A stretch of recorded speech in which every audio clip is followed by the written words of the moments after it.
why Arab Muslims are not religiously fanatic. I don't know what you're saying. There are a lot of Arab Muslims as well. I think when people talk about Arab Muslims, and we have Nuria now, I think, thanks for coming back, Nuria. So there's a question by David. He's saying, why Arab Muslims are not religiously fanatic. Now, I don't have much experience, but I think when people talk about Arab Muslims, I think they generally mean Saudi Arabian Arabs, or Yeah. Omani, Qatari, UAE, but North African countries like Egypt, they also consider themselves Arab partly, don't they?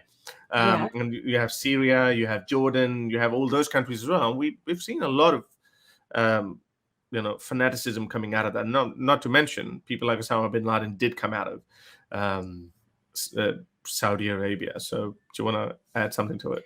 Yeah, I just want to say, in terms of like Arab Muslims, let's say like in the GCC, for example, in the countries which are obviously very like oil money rich, you don't need to be religiously fanatic because you've got all of like the basic needs of your life met. So they're having the time of their lives. The actual government heavily subsidizes so much of your life.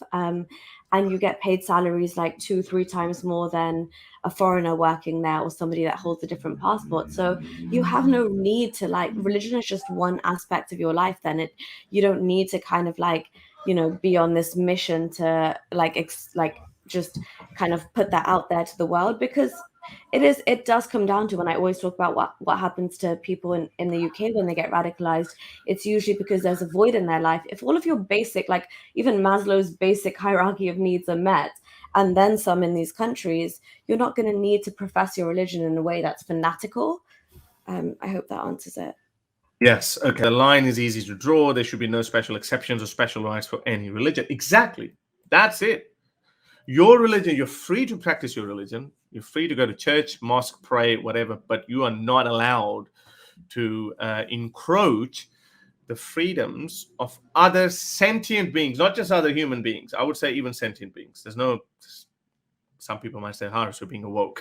Because a lot of other people, because vegans go one step further and they say, well, stunning or no stunning, whatever. Yes, they will still take stunning over no stunning, or animal getting anesthetized over not getting anesthetized.